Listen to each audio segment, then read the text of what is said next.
good in the lane. Tabs, for example, great performance in like Cogwall, for example. Like Roccat have definitely been looking better, but the old question: too little, too late.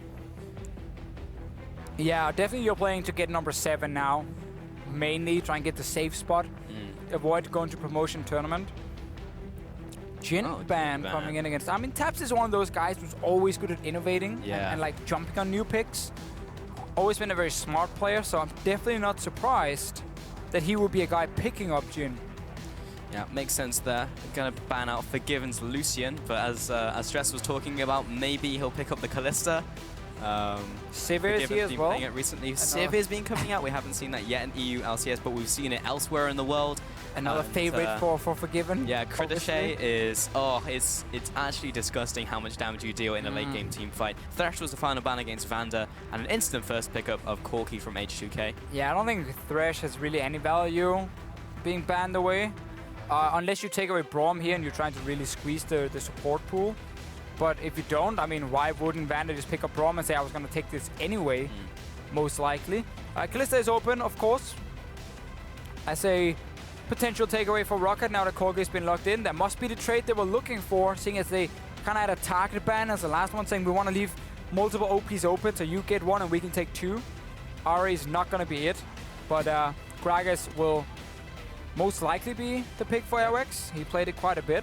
And then you can pair Gragas with Callista, and it's a very solid first rotation. Yeah, solid, nothing out of the ordinary, really. Definitely not going to be seeing the Ahri. Also had that change where with dashes now, in the LeBlanc matchup specifically, they will go to the end of their dash instead of being stopped inside it.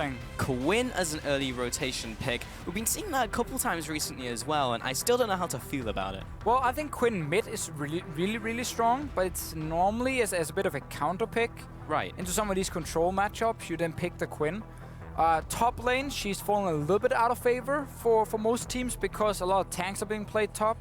And it's hard for Quinn to take them down, and you kind of focus on like snowballing lane, or you lose basically all your impact because you can't really team fight compared to like a Nautilus, which is a fine pick if Oramna wants to take it up top and just play Nautilus. You can even play Ramos because you can double physical now. And if the Quinn goes mid lane, there's basically no AP top laners in the current meta, or there may be a Lulu. So I think going Ramos here is actually super good. Indeed. So got the Gragas lock in now along with the Rammus. And most likely going to be Rammus going into the top lane. So again, we're seeing another team prioritize Rammus over Nautilus. Nautilus mid, maybe. We saw it in LCK this week and last week. Hell yeah. Now, again, we talked about why Rammus is good here, because most teams will put Quinn mid lane and then just pair it with a tank top. And then you play tank and double physical damage into Rammus, who builds Sunfire Thornmail and just never dies in a million years. So like Quinn is in an odd place. She's really good in mid lane in terms of just the laning phase and trying to get out of laning phase ahead and then becoming a split pusher. But when it comes to later on in the game, she struggles to kill these tanks up top, like Rammus. She struggles to kill Gragas. So she's very relying on being a split pusher and picking off targets, and not like, as we've seen before, kind of jump into team fights. So waiting on these final or next to final 2 pickups coming in from Roccat. Looking at the Nautilus. I like Nautilus into basically every other tank matchup in top lane right now. I feel like Rammus has a slightly better time maybe, but Rammus being picked up with the Braum, so almost certainly going to top lane. But now we get that problem where you have Nautilus top, physical damage mid laner, physical damage AD carry against Rammus and Gragas. I mean, this is why I don't think you pick Quinn in the first rotation, especially not with your AD carry, because for most teams they're going to say, oh, that's mid lane. Like straight away, it's like, that's probably mid lane. And then suddenly you now have shown your damage dealers, and then with the likes of Rammus in the meta being such a top pick, I don't know. I think you showed way too early. Maybe you flex the Quinn as a jungle. We have seen that before, and then pick a heavy AP mid laner. But you're right. I definitely feel like we're looking at like a mid lane or a top lane Quinn, and then you have 2 heavy AD damage dealers. Like Nidalee gone from the jungle, so you're not going to pick Nidalee for even any remote damage there coming from AP. I think we must, as you said, as a potential flex. Yeah. But then for AP picks now into Corki, you can play LeBlanc if you want to, and you actually have kill pressure in lane, especially paired with the Quinn for a strong 2v2, and it would give you some magic damage. Yeah. If we just lock in a standard jungle pick now, like Lee Sin, you're too physical damage focused, so Elise could be an option. We know Airwax likes to play Kindred as well. I've seen quite a bit of Devour Kindred here in 6.4. Super strong pick late game, but getting to late game then is where you kind of trade off some of the value by picking that Devour early. I want to see if this Quinn is in fact jungle Quinn, and we get like a LeBlanc for Betsy in the mid lane, and then we just play a super strong 2v2 around this mid lane. We try and camp it and like pressure it there, and then put that into side lanes, because Kalista Braum is super good at diving towers, and Nautilus as well in case of setting up dives, but it's gonna be mid lane Quinn, and that's why we mentioned Elise. It's just an AP option. I'll have to see how this goes in the rest of the game, and indeed we all will, because Rammus is going to become a major issue as this game goes on. Like, Elise isn't going to be able to chunk through him. You get to like mid game, late game, and that Rammus is actually going to be unkillable. Is it Nautilus mid? Or it is an option. It got 25 seconds, so it would be the dream, but I'm not really sure. I feel like Freddy would be more attuned to going for that into the top lane. What we did mention was Forgiven did pick up the Sivir. We talked about it earlier in Champion Select, but he did lock it in with the Janna. So a whole lot of mobility on this team. You speed up the Rammus with the Janna, with the Sivir ultimate as well. It's going to be fantastic to watch. I mean, last year was basically Sivir, Kalista in almost every game. Unless Forgiven was playing and he refused to play both the champions at the start of the year. We'll play like Graves and Lucian instead. He then adapted the Sivir pick, and again, it is a utility pick. It still is a utility pick. Yes, she got a buff here on her W, so she can deal more damage in a late game fight, but it relies on her getting that crit. She is still mainly picked for her utility. Her ulti is still very strong, and also she offers wave push. Yeah. And for macro teams, Sivir is a super good pick, because it's all about how fast can you push out the lane and then rotate to the next lane. That's where Sivir does extremely well, compared to like an Ezreal who has to stand and auto-attack Q on the minions. So basically the way you play Sivir at this point, especially in laning phase, push, push, push, push, and then that's it. I mean, it suits H2K's style down to a T. Every time we speak to them, it's like, yep, we're going to play the macro game, we're going to take your towers, we don't need to fight you. If you happen to be there, we'll kill you anyway. Jump on Twitter, use the hashtags, hashtag H2K win or hashtag ROC win. We've got those in this time. We're heading on to the Rift very shortly with the second game of the day coming into EU LCS. We'll see if Roccat can actually pick up a win here, which is incredibly important for them to try and pick up that 7th spot coming out of the regular season. But we are now on to the Rift. And we see more early game focus from Roccat here compared to what we saw Giants do in the last game. With the heavy scaling comp, and we didn't like it. It also ended up doing absolutely nothing other than just getting killed multiple times and lose the game in 25 minutes. Roccat does have more early game punch. Very early game focused jungler. Elise without an ulti herself. Very good, especially pre-level 6. Kalista lane, Quinn lane in mid. Actually is a good pick into Corki. Because when Corki tries to Q you as the Quinn, you just use your E anyway, and you can actually jump out of the Q damage, and you can then out-trade very easily. It's so hard to land skill shots later when you get blinded by the Quinn Q. So it's a good matchup for Quinn. But it's a matchup that has to be won by Betsy and Airwax together. We know these two guys like to camp for each other. Well, I guess Betsy doesn't really camp for Airwax, but Airwax will camp for Betsy. Yes.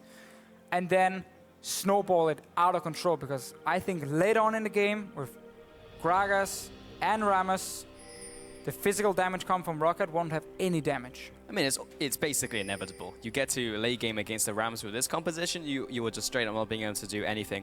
That ward has just seen Vander and Forgiven as they go into the jungle. They were trying to upset potential Krug stuff, but Freddy and Airwax already started the red, and in fact they're going to stop and go towards Raptors now. Noxiac will do the same on the opposite sides of the map and try and disrupt Jankos and Odoame. Basically also what H2K is doing here, by moving in and checking, they want us to try and push them off the buff. In case they were either starting on Crooks or the buff, they could push them away from it and then force them on the bottom side, only doing one camp. That leaves up an extra camp and a buff for Jankos when he goes to the top side here in the lane swap. And he's obviously starting his own red buff. So if you don't mirror what the other team is doing in terms of their dual lane invading, your jungler and top laner will do a camp or a buff, while the enemies won't. So basically for Roccat in this case, because they didn't mirror what H2K were doing, they get pushed off the camp, has to do one. Sorry, push off the buff. It's going well, you know, I'm saying you and them and whatever. Point is, Roccat didn't invade, H2K did. H2K, meanwhile, started their own red buff. Roccat tried to do that, they got pushed off. They get a Raptor camp and leave. I mean, this is a very simple thing. I've just repeated like 4 times because I keep messing it up. I got it, Diffia, don't worry. Should I write it down for you as well? Yeah, please. If you could draw a diagram, that would be fantastic. A flowchart, perhaps. Maybe we get a replay of it and we can kind of highlight it. But what happens? I know, there's a lot of movements on the caster. But what happens now? So what do they need to do to come back from this situation? Do they go back to the top side and clear the buff? Do they go for an aggressive that would be bot lane? suicide. Or what's the play? What's the play from here? You leave that jungle. You realize the red buff is gone. Like, it's not your red buff anymore. And you basically just send your top laner down to catch the wave on bottom side with your dual lane to start pushing in tower. Okay. Losing a buff doesn't really hurt you that much, especially not in a lane swap, because you don't gank with the red buff anyway. Unless we see the adaptation we saw at IEM, where more of the teams are having the 3-man pushing, and then your jungler, instead of just farming all the camps, he does go in and he tries to gank mid lane when he hits level 3 red buff. That is a potential play, especially against a Quinn, who often will push the lane early. But no, for now, you just kind of move on with your life. Send your top laner to the bottom side, let your jungle clear out the bottom side camps, and then you just start pushing in the tower here, and you're just slightly behind in experience. I see. So in the mid lane, Betsy, you can talk that interaction you spoke about earlier on Deficio, where you'll vault in when the fast bomb is coming out, and you have to be in range of Ryu to do that though. Like the counterplay from Corki is to be out of range of the vault, so you fast bomb for a long range instead of going for the auto attack. But then it's very easy to dodge it, right? And then it's easier to dodge. Because it's so slow. So it kind of puts you in a good situation when you normally couldn't really dodge it because you're too close. You can then jump out of it with your E. And it just gives Quinn a lot of opportunities in lane, and standard lane swap so far. Let's try and get the Blinding Assault down. Once that Blinding Assault lands, you just win the trade straight up as Quinn because, I mean, you can't have the opponent hit back. So Oda1 will pick up this top tower, very cleanly done by H2K, and Roccat are going to be about 1 wave behind, but it's not going to be the end of the world. Forgiven will go back into the bottom lane a little bit faster, and Vanda will be there as well. So I'm not sure if they won't save this. No, I mean, it does hurt them. It always hurts being behind because it's not very exciting to talk about. Like, lane swaps are not very sexy to talk about, but the tempo in lane swaps is what you guys hear us talk about so often, especially here in Europe where the teams value it so highly. The faster you are taking down that tower, the more farm you secure for your own top lane, because you can see Oda on your minimap, he's still sitting and farming up there, and no one is even close to stopping him. There's even wards in the lane from Vander being placed to see, okay, oh, Kalista is coming, I know how much time I have now. Last hit a few more CS, recall, run down to bottom side. While on bottom side, you can see Freddy got pushed off instantly. Now, Oda gets pushed away, and he just got a few more extra CS. Don't always get fooled by the CS counter here, because some of them have been jungle minions, which doesn't put, obviously, any value on it if it's like a small raptor. Yeah. Compared to a melee minion here in lane. So it does matter quite a bit. And also, how fast are you at setting up push now for the next tower? Because you just keep snowballing out of control. If you're 5-6 seconds ahead, you're obviously going to be 5-6 seconds faster getting to the next tower. And you take that one down even faster, you therefore give even more farm for your top laner. And it just slowly but surely does snowball a bit out of control. And you will just constantly be ahead if you keep playing correct, because once this tower dies, well, you recall again, and you go top side, and you push in for the enemy tier 2, and then you just keep doing it, and you keep just jumping around lanes, and you keep being ahead. In the end, you will force Roccat to defend.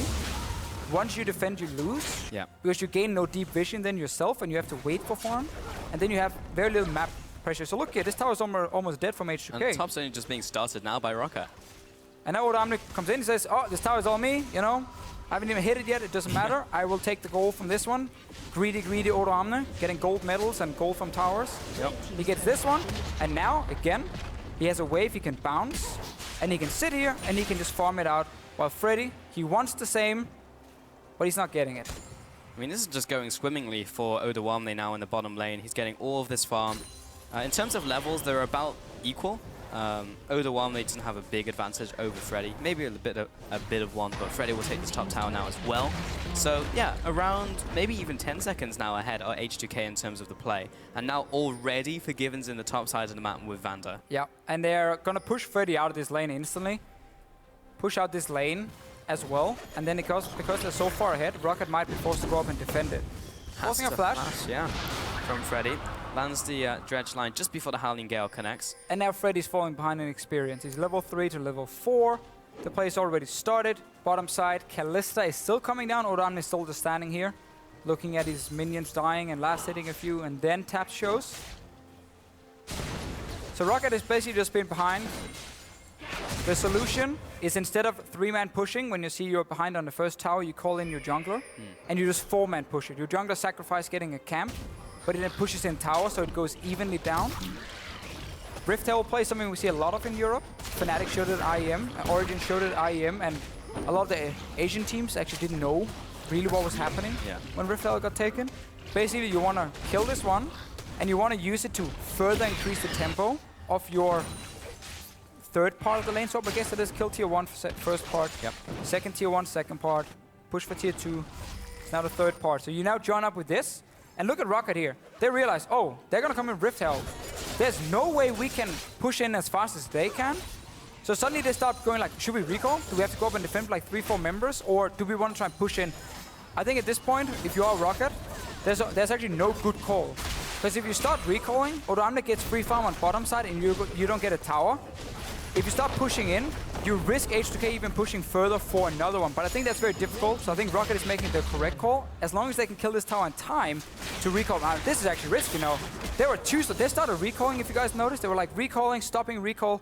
That delayed them too much again. H2K can push in for another one. Like, this is actually super bad by Roccat. Yeah, this is a wave and a half, and all those caster minions being buffed up by the Herald. They'll definitely have the push here. And Freddy, I mean, he can't really clear the minions. Good, though. They're trying to make a play, and that was actually a nice bit of clear from Betsy off to the side. But actually, the push continues in top lane. Bot tower did go down as the Sivir ultimate for disengage. Betsy looking to pick up an exit kill. That's going to be the blinding assault and the ignite, but Vander just have the shield. Betsy completely saved the day. Because H2K has to stay and actually kill the tower to gain anything. Tower will now just get the HP back anyway. That's why H2K tried to greed for it and like, oh, can we get a few more hits on it and kill it? But basically, Roccat realized way too late that H2K had built up that wave, were super far ahead in tempo, got the Rift Herald to buff up the minions as well. So again, you can see them on the minimap, like, some of them are recalling, some of them are like, go defend, push. They realize we have to just push, because if, as I said before, if they start defending now, they don't gain anything and we'll probably lose tower no matter what. So they did trade tower for tower, and then Betsy had to leave his lane and go up and basically save the day with Quinn. So good use of Quinn and her extra mobility. A mid laner like Victor would not have been able to do this. He had to run the entire way, super slow, and then that tower had died, and the play suddenly for Roccat would have been bad. But none of the plays they could have made would have been good because they've already messed up by falling behind in the swap in terms of how fast they push towers. So very, very important to have that Quinn pick from Betsy, and he reacted fast enough to kill the wave. So now, I mean, that top tower is going to be very difficult to kill because you have to push up so far in that lane and top lane. Oh, that lane is dead for you now. For a while, no. So H2K need to look elsewhere on the map to make plays. Mid lane seems to be the one on the docket currently. While Greg is off to the side on the bottom side, and Ryu is pushing up in the mid lane. Got Rammus as well, ready to go. He's speeding along. He's thinking about a flash bump, but Odoamne, or rather Jankos, will go in there first with the ultimate. He takes a bunch of tower shots, taps in from the side, the pierce, the Ren, the auto attack, and that'll be first blood going to Tabs. Miscommunication, definitely from H2K. Odoamne charging up the Powerball, looking like he wanted to go aggressive. Betsy had no flash, he used it before in the fight up top lane. And then Jankos goes in and commits to the dive. Team doesn't follow. Let's see what happens mid though. Owax looking for the gang to flash. The bump by Odoamne knocks him back into Ryu, and despite being blinded, he was still within the circle of vision. And Ryu will happily pick up that kill in the mid lane. Nice setup from Odoamne. Yeah, this definitely makes up for the mistake from before, H2K getting a kill. What you want to do at this point is just let your top laner catch waves and let your AD carry push out waves. Let's see here. So Odoamne is showing he wants to go in, but he ends the Powerball, he steps back, and then Jankos commits anyway. Clearly at first the team were calling, hey, we can go for it.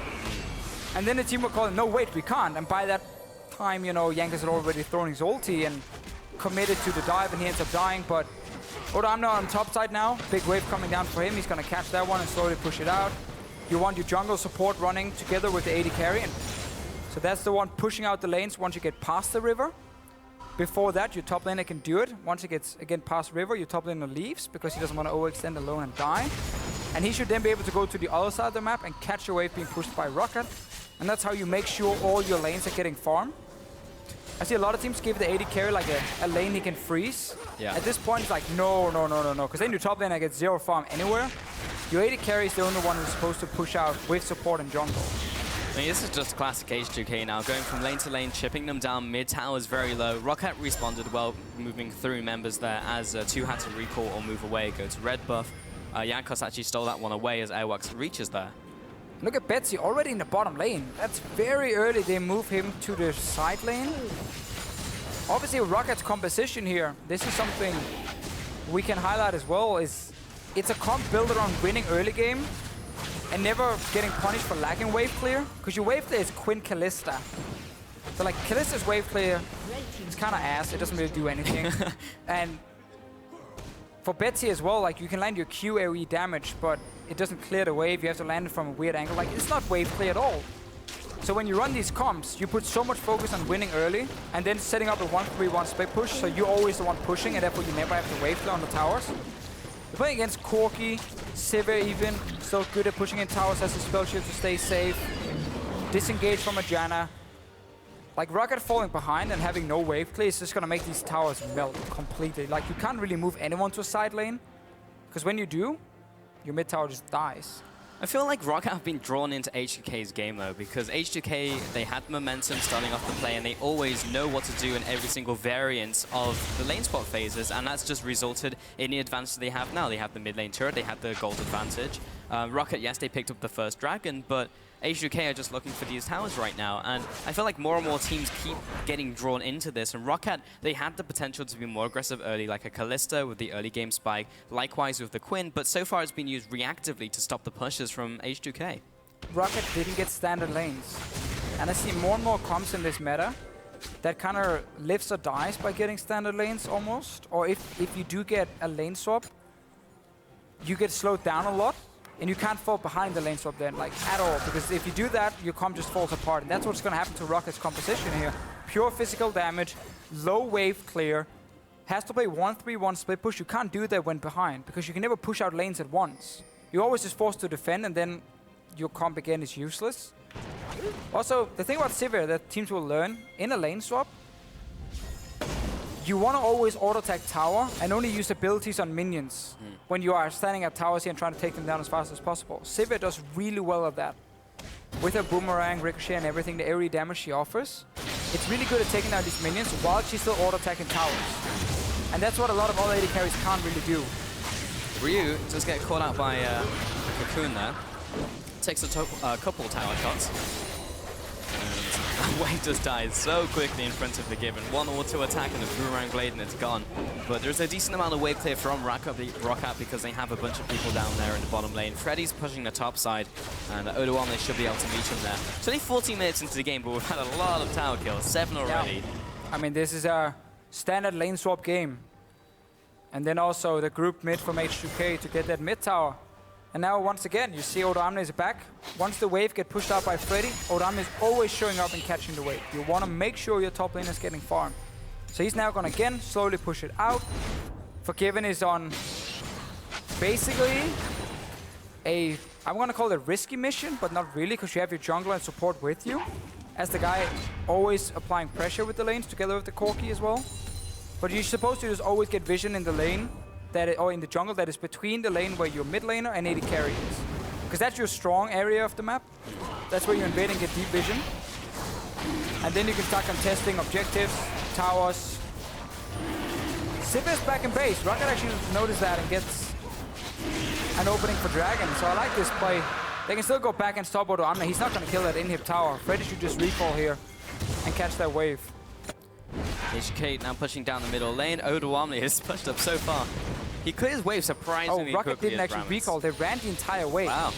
And now they might be able to capitalize on this top tower because it was down below half health already. Tremors will deal more damage to the turret. And H2K open an inhib at 15 minutes. I mean, that's never supposed to happen. Ever. Complete misunderstanding, almost a miscommunication from Roccat here. Freddy, as soon as they're on that dragon, and they know, okay, H2K is not contesting it, you already start recalling there as the Nautilus. Worst case, you cancel it in case the fight is breaking out and Rammus is going to TP in anyway. Otherwise, you just complete your recall. You run up and you catch that wave and you don't lose your tower because you can always TP back if there is a fight. So really, really sloppy play there and sloppy calling from Roccat. Maybe they thought the tower was back to full HP and they're like, nah, we got plenty of time. Rammus is not going to take it. I mean, that was being set up for a while. Like, Rammus was pushing Ram that was from pushing his, it like, out. inner turret and then, like, just waddled up to top tower. And it was gone, basically, before H2K roamed up there. I mean, they just needed to cover him so he could finish it off. And Roccat, yeah, they just needed to instantly send up someone to recall.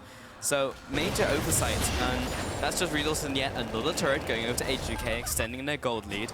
And eventually we'll hit the point where Roccat will start losing skirmishes and teamfights simply because they're so far behind from gold and how many spikes that H2K are hitting in terms of items.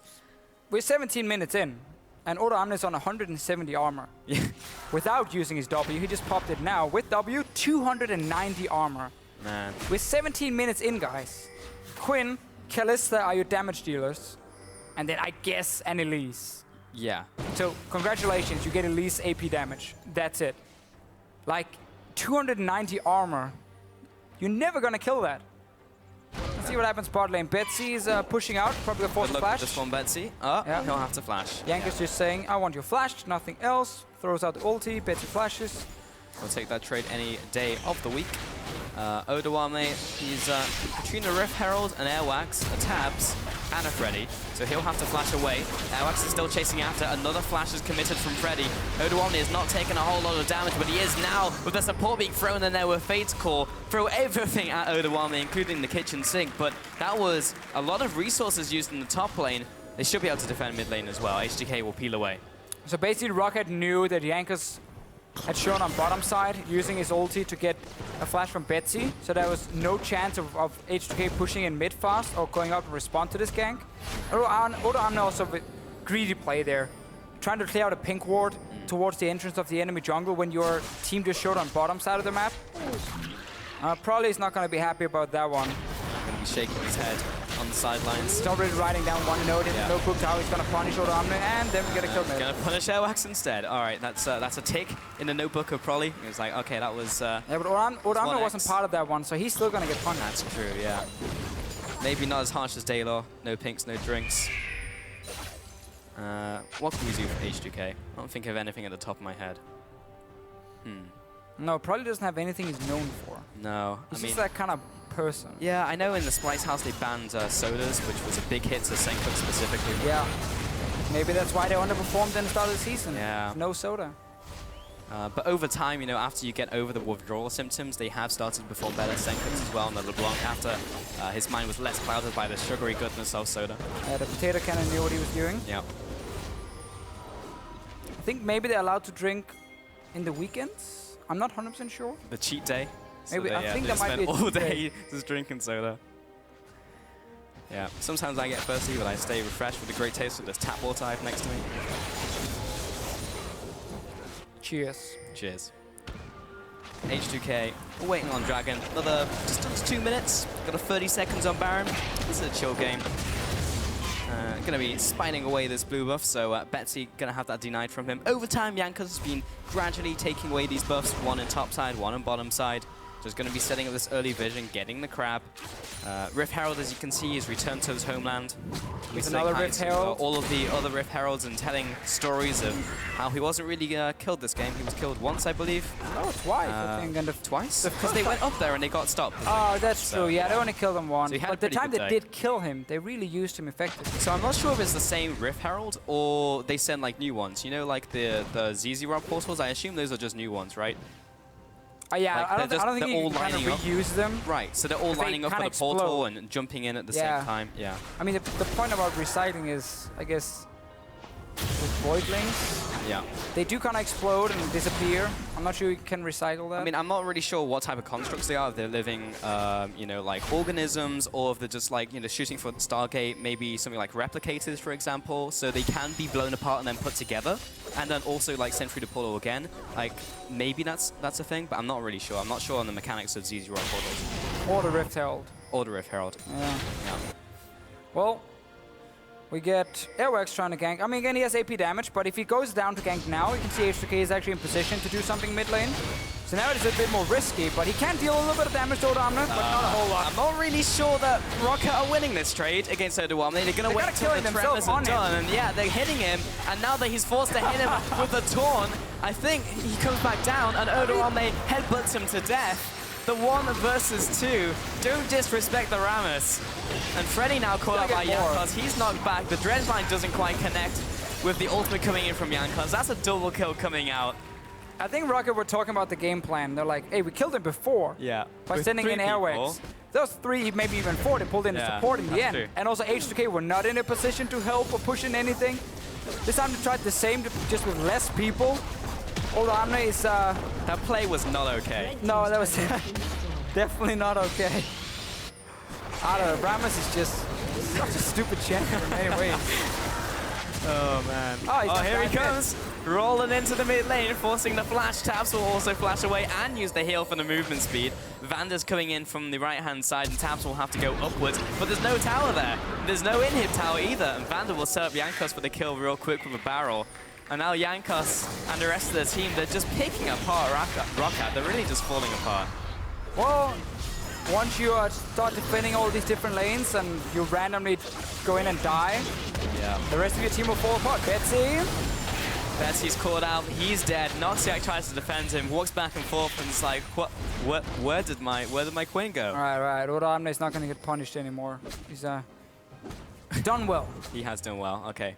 Good job, Odoamne. I mean, technically he kind of stood there. In this game. He stood there, did W, and then they were kind of hitting him, and he killed them. If you need a champion to test your mechanics, guys, Rammus is the champion. Garen up there, Rammus, of course. Some of the greats of top lane. Tarek, you know. Yeah. What a beast. Like, look at the mechanics here from Odoamne. This is how you become one of the absolute best top laners. Clicks up. You click on all your abilities, and then you kind of just start auto-attacking on the enemy. Yeah. And you have a Thornmail at this point, and with your W, you get like, what, 300-something armor, and like 100 and something crazy MR. What I really want is an APM counter. And it's just like seeing all his button clicks as it happens. And it's just like 5 APM. It's a good champion, by the way, if you don't want to click on single buttons and you just want to smack your hand on the entire keyboard. Because you just got to click everything at once anyway. That's true. There's really no rotation for Rammus. It's just like W, E, R at the same time. Yeah. And then you kind of win. Yeah, and as soon as they come back up off cooldown, you click them again. You do the same. And then there you go. So you got to know your cooldowns. You do. Basically it. Can you read them out for me, Deficio? Oh, I mean, it's only 43 seconds on his ulti, and he's only ranked 2 ulti at this point. So that's pretty scary. 8 seconds on taunt, 10 seconds on his W. Yeah. Decent enough cooldown. And he's not, obviously, I mean, he's going for some cooldown reduction now. But generally doesn't do it in his early item builds. Like now he's going for Spirit Villagers as like a luxury item against Airwax. So next time that play happens against Nautilus and Elise, because those are the two like main AP damage dealers of the team. He already won. And he still had like, yeah, I mean, he won, but next time he'll just kill both of them by himself. Well, now he's take out 3 people. Potentially pushing him off an inhib.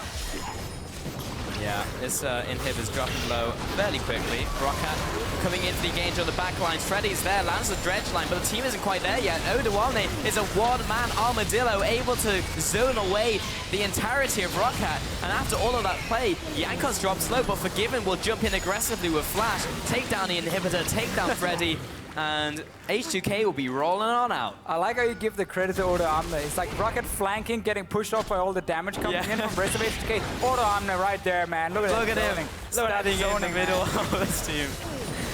Yeah, it's all the Odoamne in this game.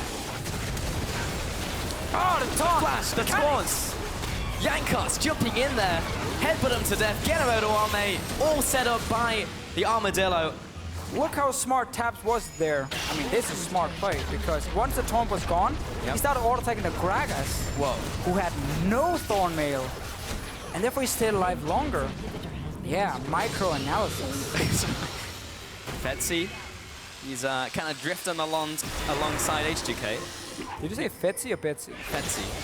I don't know why I wanted to say Fetsy. I mean, there's nothing even that really combines with. Maybe Freddy. Let's see the Odoamne zoning here, as Paul calls it. So Freddy gets pushed out, gets destroyed basically by damage. Okay, no, Odoamne is basically zoning the fight. Good call. Betsy trying to come in from the side, but again, remember guys, Roccat is playing a 1-3-1 composition that relied on winning the early game to work, and they lost the early game. And also they only have physical damage against the Rammus. So all these fights, he's going to look very one-sided. Okay, look at the tap mechanics here. Taunt is out. He's like, oh, Thornmail, no. Hit the Gragas. Yeah. Also because you could kill the Gragas, but whatever. Well, deep mechanical outplays happening in this game. And he took down the inhib as well. I'm going to fade away, but you can fill in the blanks for yourself. 8-3 in this game. Massive gold lead, massive tower lead, massive map pressure lead from H2K. And really just the dominoes just all fell over in spectacular fashion in this game. And classic way for H2K to stomp games by taking towers and not really getting kills. Normally when you see like every one-sided game is 20 kills to 2 or something. H2K is all about towers. They're a bunch of gentlemen, really. Yeah. Like they'll take off the glove and gently slap you in the face to challenge you. They won't smack you in the head or anything. I see. They'll push you away from the tower, but all they really want are your belongings. Now they sound more like hoodlums than gentlemen, but I don't know. Well, yeah, I mean, you don't really want to take their stuff. That would be super rude. No, they're breaking their stuff. I guess that's even worse. Alright, fine. You see the vase, tip it over. Yeah. You see this jar? Okay. Basically, H2K are not gangsters. No, they're not gangsters. But they will. I can see Odoami as like a crime boss. Yeah. He's like, all right, guys, push him down in the bottom lane, get him. I'll assist these minions from behind. You are the absolute worst crime boss ever. Who, Odoami? No, you. Me. I thought you were just me imitating I can do like the swivel around the chair. I just need like a white rabbit, something to stroke perhaps. Oh, diving. Here comes the bot lane dive. Betsy's coming in. Betsy's going out. And Forgiven, he has been blinded, but the rest of the team does too much damage by themselves. Jankas is on the front lines, knocks Tabs into the team. Great ultimate coming in from him. All the flashes are used. They just want the kill on Tabs here. 2-0. Now they'll go onto the inhibitor itself. And Odoami and the rest of the team, what a clean game. It was slow, it was methodical, and H2K will be closing out against Roccat in 28 minutes. They'll be trying to pad the stats real quick, and Odoami will be headbutting someone. It's going to be his victim, Noxiac. And she'll get that last auto attack down. No, he survives. H2K coming up with the win. Yeah.